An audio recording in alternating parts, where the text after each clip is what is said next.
You know, this market is a really happening place. We've got a railway tracks right here. It's an intersection. So about every 20 minutes, all the traffic stops, which just adds to the element of excitement. Right. But SP, this is an interesting booth. He's not selling fish. He's not selling produce. What is he selling? He's selling the pan. This is a leaf. Yes, the pan leaf. And then they put the lime. Okay, so he smears the lime on. Yeah, lime on. Yeah. Then put the spices. So, the spices. What kind of spices? Spices, that will be, they are utilizing the cardamom, cinnamon, and guava. Now, is the spices just for flavor or actually for digestion? Digestion and flavor also. If any bad odor is there in the mouth, it will go away. Okay. Do you have this often? Yeah.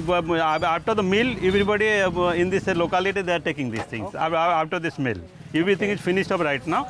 So how many times a day would you have this? Yeah, 3 times. Okay, so this is your first one. You're going to do a demonstration? Yeah, I'll do that. This is like this. The beetle is ready to eat.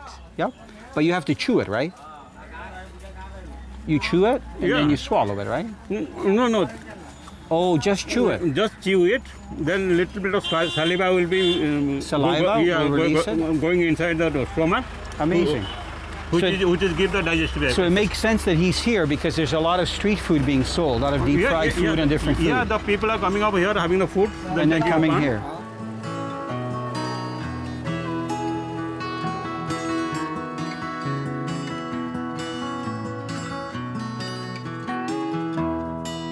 You know, centerpin fishermen's back home eat your heart out. I'm going to show you a really nice outfit. So this is one of the classics outfits that the natives use here to fish. What it is a piece of bamboo, pretty straight piece. On it, you can see that they've made some custom guides. So it's just little loops that they've used thread to attach. And then they've got just some rubber and a very simple reel. So it's almost like a float reel back home. But you know what? Here in India, especially in this part, there's very little tackle for sale. So most of it is terminal tackle. And again, we're using that. This is even a more sensitive little quill, peacock quill. And then below that, because we're fishing in this bay here that's a little bit shallow, we've got about a 10-foot lead and a very small hook. And we have another kursi on. I'm just going to let it fight out because the line's really light that I've got on this rod. You can see it right there. So I think this is so neat, you know, even to experience hand lining, using some of the bamboo outfits.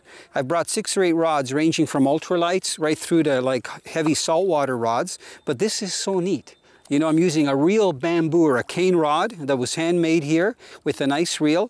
And all they do is strip out the line to cast. And when you have enough line in the water, they literally fling it out. So they can cast about maybe 30, 40 feet at the farthest, especially with the long lead.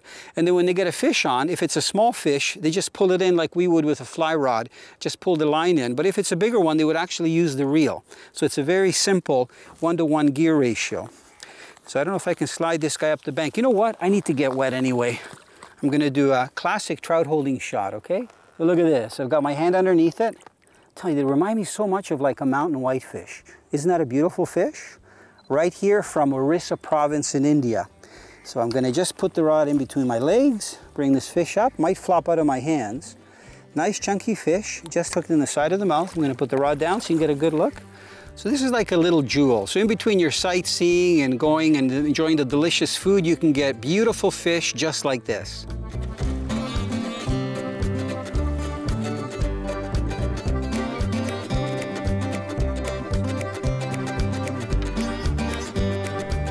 Cindy, a lot of people like to go water skiing or to pull people on the surface on different things. What are some of the regulations they should be aware of? Well, when you're towing somebody behind your boat, you always have to have a spotter that can actually watch the person being towed and communicate with the operator. Only personal watercraft made to carry 3 or more people may be used for towing. There must be an empty seat on your boat for each person being towed, and towing is not permitted when visibility is poor or 1 hour after sunset to sunrise.